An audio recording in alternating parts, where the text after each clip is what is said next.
Wazo hili lililetwa na rais wa shirikisho la mpira wa wavu Tanzania, mhandisi Magoti Ongora Mtani, katika dhamira yake ile ile ya kuendeleza na kukuza mchezo wa mpira wa wavu Tanzania.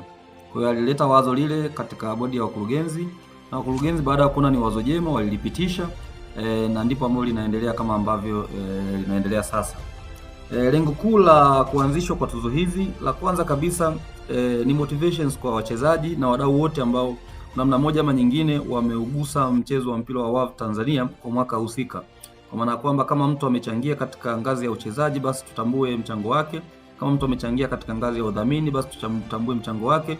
Lakini pia kama amechangia kwa namna nyingine yoyote hiyo, kwa kuhabarisha au kwa namna nyingine, basi walau tuzo hizi ziweze kutambua mchango wake uliotukuka katika mwaka husika.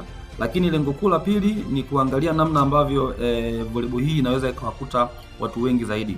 Ndio maana ukiona katika msingi wa mchakato mzima wa tuzo, utaona una namna ambavyo wadau wengi ambao sio wadau wa mchezo wa mpira wa wavu wamefikiwa kwa namna ya kupiga kura, kwa namna ya kupendekeza, na wao angalau wameweza kupata taarifa ya mchezo wa mpira wa wavu. Kwa hiyo ukiangalia kwa haraka haraka, dhamira ya kwanza ni motivations, lakini pia kutambua mchango wa wadau na wahusika mbalimbali katika kukuza na kuendeleza mchezo wa mpira wa wavu.